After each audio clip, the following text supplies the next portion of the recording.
Un gusto recibirlo, una alegría tener un nuevo pretexto para compartir aventuras con Fabián Severo. Gracias por estar acá. Gracias, Inés, por la invitación. Un gusto reencontrarte. Es cierto. Hace como 10 años supimos trabajar juntos en una representación de la cultura uruguaya y hoy me encuentro con este último libro que tiene una edición bellísima. Saludo a la gente de La Canoa porque la verdad es que es un libro cuidado, muy poco frecuente, de esos que uno puede encontrar en cualquier anaquel de una librería y llamarle la atención la edición. Miren, además viene con un marcador o separador donde está el logo de La Canoa, que es justamente la editorial. Y se habrá que remar en esto, ¿no? Sí, y el trabajo de Ale Sequeira, que es bellísimo.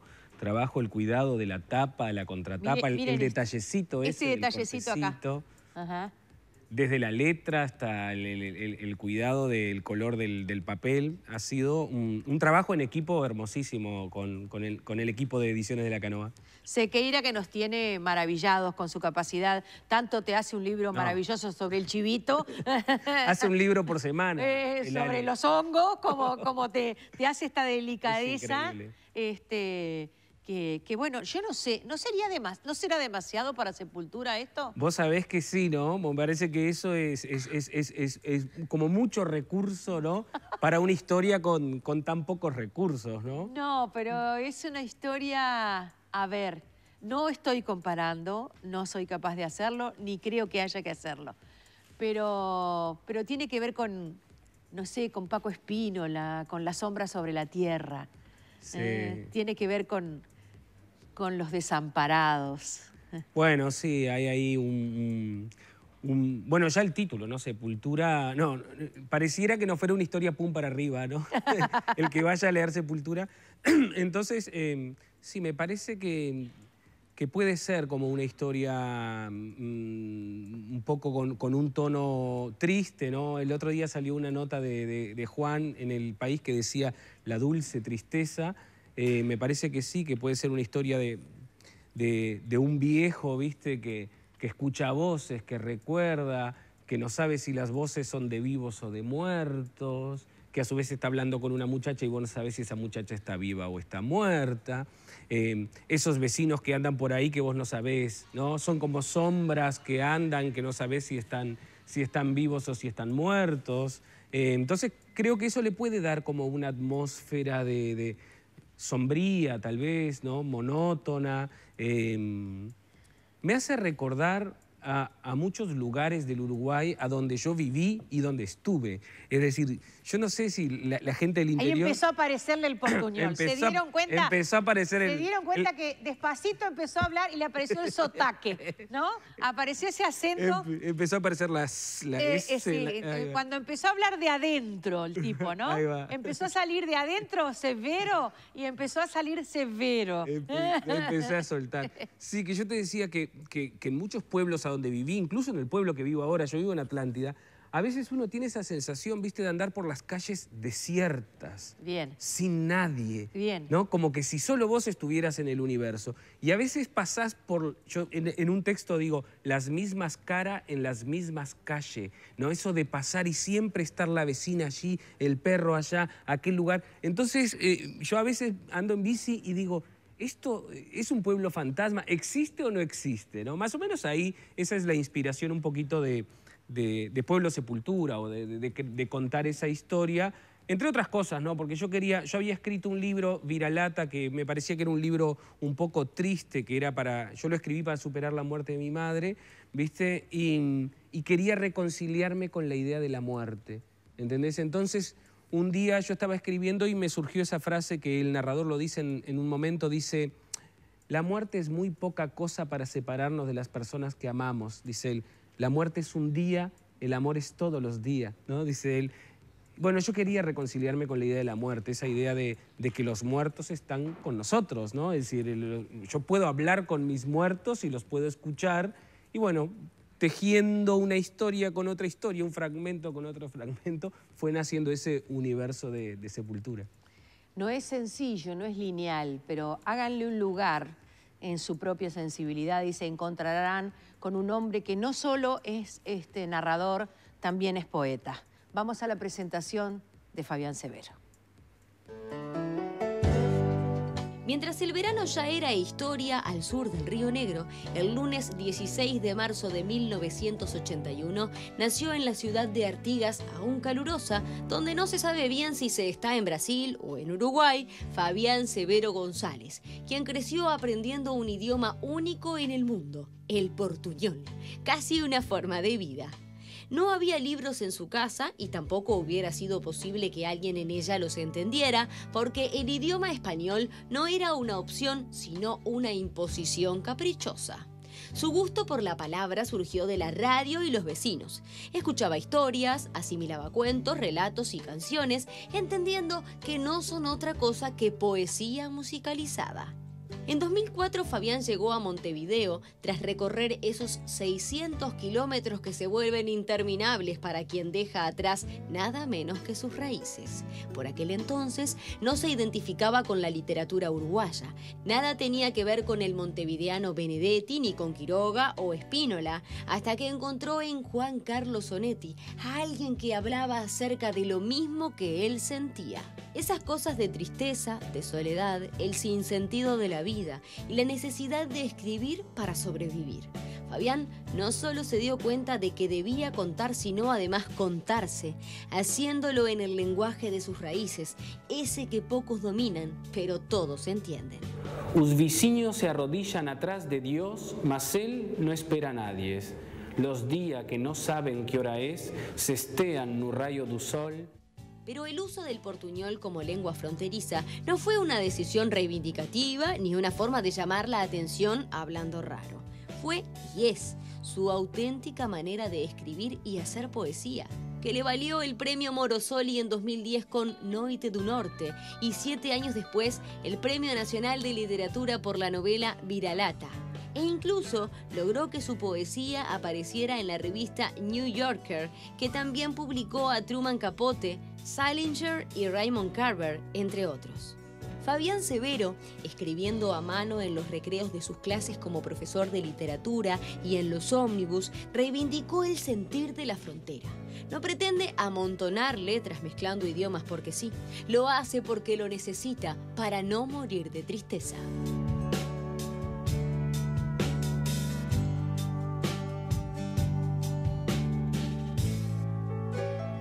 Para corregir. Ay, qué bonito, no, precioso todo lo que dicen, la verdad que sí.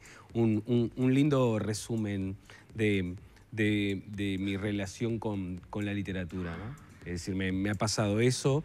He encontrado, por ejemplo, vi que apareció Onetti allí, he encontrado en Onetti a mis vecinos de Artigas, ¿viste? Cosa que yo no encontraba en algunos escritores que para mí eran muy montevideanos. Pero vos sabés que cuando yo tenía 18, 19 años leí Onetti, y digo, es como... Después recorrí el país y entré a una cafetería en Paso de los Toros y era Onetti. Y fui a tomar un café en Lascano y era Onetti. Entonces dije, ¡buah, qué escritor que supo como encerrar el Uruguay en su literatura! Y yo me identifiqué... o sea, es el escritor que más leí. No que yo quiera escribir como Onetti, ¿no? Onetti es el más grande escritor de la lengua española después de Cervantes. Y es nuestro. Pero sí, en él encontré... A mis vecinos, al Uruguay. Sí, es un lindo resumen de mi relación con la literatura y ese acercamiento a la escritura como necesidad, ¿viste? Yo me vine a Montevideo y empecé a extrañar mis vecinos, mis sonidos, mis aromas, mis sabores, mis ritmos, ¿no? Montevideo, una ciudad que uno tanto ama y que tanto odia de vez en cuando. Y resulta que descubrí que las palabras habían venido conmigo, ¿viste? Que yo no había traído nada de Artigas. Lo único que había traído eran las palabras.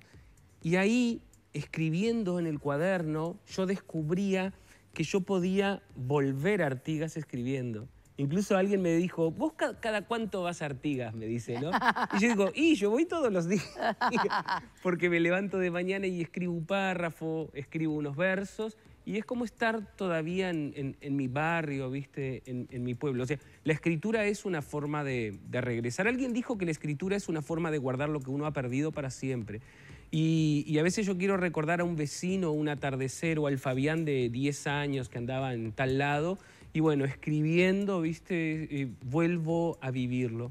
Sí, la verdad que muy bonito. Fabián, podías haber hecho un giro copernicano, por decirlo así, y empezar a hablar en montevideano, ¿no? Sí. Podías haber abandonado el portuñol absolutamente y te podías haber mimetizado en una sociedad en la que te tenías que integrar. Sí. Y sin embargo... Sí, vos sabés que nosotros allá en Artigas, supongo que mucha gente del interior le debe pasar esto, nosotros siempre criticábamos a los de Artigas que se iban a pasar un fin de semana a Montevideo y volvían hablando todo montevideano. Era che vos. Dice, mirá, este fue un fin de semana para Montevideo y ya viene hablando todo raro. Bueno, yo cuando vine a Montevideo, obviamente que la ciudad, me encantó Montevideo en ese sentido de salir del pueblo chico. Y Montevideo parecía Nueva York, ¿viste? Y teatro, y cine, y cafetería, y universidad. Y hubo como un primer tiempo de encantamiento. Pero ahí después, vos sabés que yo andaba por Montevideo y como que no encontraba mi lugar, claro, ¿viste? Claro. Porque la frontera, en mi caso, ¿no? Tiene una cosa maravillosa que es... Vos sabés que yo viví la adolescencia y la juventud en Artigas, mi infancia también, y yo... tenía esta sensación. Yo tenía la sensación de que había nacido en el fin del mundo, ¿no? Yo digo, me tocó vivir en el fin del mundo, ¿viste? O sea, eso está en Sepultura. Un pueblo, un barrio humilde, una familia humilde, de una ciudad alejada de todo, de un país alejado del universo, ¿viste? Y por otro lado, esa sensación de... pero este es mi lugar, ¿viste? Es decir, esa contradicción que yo trato de jugar un poquito con eso. ¿Sí? Incluso el narrador, ¿viste? Que dice, yo no cambio esta frontera por nada en el mundo. Porque es así, uno viaja, visita ciudades, visita países, pero cuando llegás en mi caso, a Río Branco, Yaguarón, o Artigas, Cuaraí, o Rivera, o Aceguá, o El Chuy, y se empieza a mezclar eso que decía en la presentación de estamos en marzo, pero todavía hace baito, calor, ¿no? Todavía las chicharras siguen cantando a toda. Esa mistura de Brasil, Uruguay, ¿viste? Esa sensación de decir, bueno, este es mi lugar, ¿viste? Me estoy acordando de una anécdota de los olimareños en tiempos de dictadura, cuando estaban viviendo en Europa, ¿no? Después que Braulio pudo reunirse con Pepe, después de estar preso en Argentina. Y bueno, y les tocó estar en el Sena, en París, que es para todos nosotros lo que es París, o por lo pronto en nuestro imaginario. Y cuenta, no sé si es la verdad o la leyenda, porque sabés cómo es el Olimar de mentiroso, a la hora de generar mentiras de este tipo, que no son mentiras en realidad, que estaban los dos sentados a la orilla del Sena tocando, reconociéndose y tocando la guitarra y cantando y qué sé yo, y de repente miran así y dice que Pepe dice, el Olimar es mucho más lindo. Precioso, precioso. Y estaban en el Sena, a ver. Pero no es tan lindo como el Olimar, ¿no? Exactamente. Falta, ¿no? Falta, claro, porque te falta tu escenario, ¿no? Falta tu atmósfera, ¿no? Bueno, yo voy a tratar de llevar esta nota por los caminos de la prolijidad.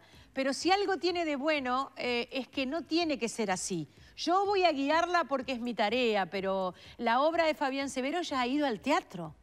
Vamos a hablar del Teatro El Galpón. Vamos a hablar de este 18 de julio.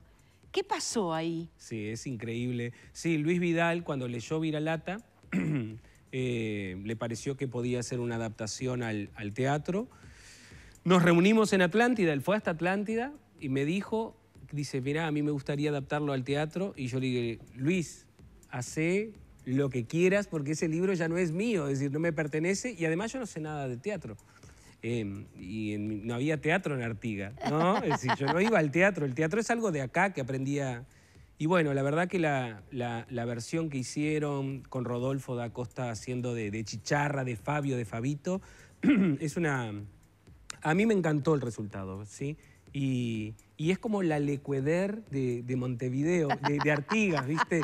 Estar en el Teatro El Galpón, a donde yo fui, cuando enseguida que me vine, iba mucho al teatro para tratar de conocer ese universo. En una contrarreloj de culturización. Exacto. Claro. Y después me pasó que, claro, que ver la historia que vos habías escrito, imaginado, verla en otro formato, fue una experiencia maravillosa. A mí me conmovió mucho, me pareció que estaba muy cuidado, por lo menos algunos detalles que yo había cuidado en el libro, ¿viste? El tema de la poética, eso que vos decías de la poética, ¿no? La poética del lenguaje.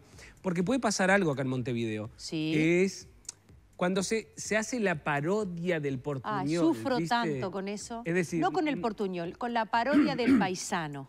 Exacto. No del portuñol porque no llego a tanto, no tengo tanta... es más primitivo lo mío. Pero no hay caso con la parodia del paisano, cómo se hace todo una parodia... inverosímil, totalmente. ¿no? Sobreactuada, es como... A mí me pasa eso, incluso me pasa a veces con cierto neocriollismo. Sí, que tiene una surge, cosa ¿no? como denigrante además, ¿no? A mí me parece que sí, porque viste que van a actuar, van a ser de fronterizo y como sobreactúan el fronterizo. Tal cual. Y claro, y el fronterizo ve eso y puede sentirse como ridiculizado, ¿viste? Como diciendo que nos están tomando el pelo. Y esa fue una de las cosas que nosotros hablábamos con Luis, ¿no? Y con Ernesto Díaz, que es el compositor de Artigas, que hizo la música. El cuidado ese de decir, bueno, mira, nosotros hay un cuidado del lenguaje, hay un cuidado de la palabra en Viralata, en la forma de decir, y bueno, Rodolfo da Costa es del Chuy, entonces nos venía bárbaro porque él tenía el jeito y el cantito, y fue una versión que a mí me gustó mucho, me emocionó muchísimo. Yo después te voy a pedir que digas 3 versos, nada más, porque me gustaría que la gente que no te conoce te escuche, que oiga tu voz en portuñol o en ti mismo. Pero antes te voy a hacer un homenaje. Voy a ir a Twitter y voy a ir al Twitter en el que al día 3 de julio, es antes de ayer nada más prácticamente, el 3 de julio. Y voy a leer un tuit que cuelga Fabián Severo y dice así, comillas, papá, en el recreo, cuando no nos ven las maestras, nos abrazamos con mis amigos. Lo escribe su hija de 8 años. Impresionante, ¿no? Es impresionante, sí. Esto no es poesía. No, Esto es verdad. Eso es verdad y es la poética maravillosa de los niños, ¿no? Es decir, vos sabés que yo tengo muchas frases de mi hija anotada. Yo cerré Viralata con una frase de mi hija. Mi hija tenía 2 o 3 años y ella dice... Estamos en la cama con la madre y ella dice, mamá, contame cómo era el tema de adentro de la panza. Bueno, vos estabas acá dentro de la panza y le tocaba la panza, todavía no habías nacido, estabas ahí. Entonces ella agarra y me dice, papá, dame tu mano. Y me pone así en el pecho y dice, sentí mi corazón, está acá adentro, todavía no nació. Y yo necesitaba un cierre para Viralata, y en Viralata pasa eso, el narrador llega a la tumba de la madre, se sienta frente a la tumba de la madre, y entonces le parece que escucha la voz de la madre que le dice, Fabi, tu corazón está por nacer. Pero es que yo creo que nosotros somos animales narrativos y poéticos. Es decir, cualquiera que conviva con niños, es impresionante la cantidad de frases. Y mi hija, mira, el otro día me dice, papá, ¿los hijos de los presos son inofensivos? Fíjate la pregunta, ¿no? O estamos caminando por la playa en Cuchilla Alta, viste que tiene una playa preciosa, y ella va jugando con el agua y con las piedras, y en eso viene, me da la mano y me dice, papá, mañana cuando yo sueñe, quiero soñar con esta playa. Es decir, los niños hacen eso de romper el tiempo, de hacer la poética, de tener una poética tan natural y hermosa. Hay un poeta brasileño, ¿no? Manuel de Barros, que es de Mato Grosso do Sul, que también tenía una libretita donde anotaba las frases de los hijos. Y dice que en eso pasa una mariposa volando y una de las hijas dice, papá, la mariposa es un color que vuela. Es decir, tienen, ¿viste? Lo que pasa es que capaz que después crecemos, ¿no? O el sistema educativo y el adulto y eso, y capaz que vamos perdiendo esa poética. Pero mi hija me dijo eso el otro día, que en el recreo, cuando no los veían, se abrazaban. Incluso tiene una amiguita, Emilia, muy divina, que va a casa y ella dice, conversando sobre eso, ¿no? Me dice, lo que pasa es que Emilia es tan cariñosa. No se resiste al distanciamiento social, ¿viste? Bueno, por suerte. Y lo lindo es que ahí en Twitter muchas maestras, ¿viste? Que pusieron, bueno, nosotros también a veces miramos para otro lado y los dejamos que se abracen. Fabián Severo está con nosotros, está su libro, su último trabajo, Sepultura. Cualquiera de los otros todavía se puede comprar, tanto el Viralata como el de la... Norte. Ahí está. Quiero decir que hay muchos mensajes mensajes, como por ejemplo el de Walter Martínez que dice: buenos días, felicitaciones a Fabián. Me parece hasta un acto de valor publicar este hermoso libro que es Viralata, y estoy seguro de que hay un Fabián antes y después de ese hijo pródigo. Voy a Lourdes, que dice: gracias por la entrevista, gracias por conocer a tan bella persona y excelente escritor, y con un tema tan sensible como la muerte, la mejor manera de verla y decirla, como así también lo siento. Luján agrega: buen día, felicitaciones a Fabián, desde Artigas, un saludo, muy buenos sus libros, muy bueno sus libros, para leer lo más aportuñolizado que pueda, dice Luján Díaz. Muchas gracias. A Dalí, un genio, sus libros, ya los disfruté y sigo disfrutándolos, vuelvo a ellos en reiteradas oportunidades. Janet, muy lindo mano a mano, me hace acordar mucho a unos tíos de mi pareja que vivían en Suecia unos meses y otros meses volvían a Rivera. Escuchando a Fabián, uno entiende. Hay muchas cosas muy lindas que escribe la gente. El entrevistado tiene presente el modo de hablar en Artigas, lejos pero cerca, como el viste, el che, etcétera, modismo de profesor. Me rodean vecinos de Artigas y tienen un modo de vivir diferente, de puertas abiertas. Un saludo, a comprar el libro, felicitaciones, gracias, dice Anabela. Bueno, y cierro con Verónica, que dice: sin duda compraré el libro. En ese pueblo nació mi padre, y oír hablar a Fabián con esa tonada tan linda me emociona, ya que hace 9 años que no tengo a mi padre, dice Verónica, de apellido Ribeiro. Y cierro con Rosa Mabel de León, que dice: Comala, Juan Rulfo. Bueno, muchas gracias por la comparación. Sí, Comala. Bueno, Rulfo es uno de mis escritores favoritos, ¿no? De cabecera, sí, ¿no? Ese es el tono de Rulfo, ese tono, ¿viste? De contar las cosas más tristes de una forma... A ver, el punto de vista infantil ese, ¿viste? Que sin caer, porque corres mucho riesgo de caer en el panfleto a veces, ¿no? Bueno, Rulfo es uno de mis escritores, Onetti es otro de mis escritores, Guimarães Rosa y Circe Maya. Ese es mi altar. El amor que has confesado por Circe Maya. La amo, perfecto. Sí, me encontré con ella caminando por Tacuarembó y le dije que me encantaría que me adoptara para que yo fuera a vivir con ella. Así me enseñaba poesía y me dice Circe: ay, poesía, justo eso no te puedo enseñar. Qué divina.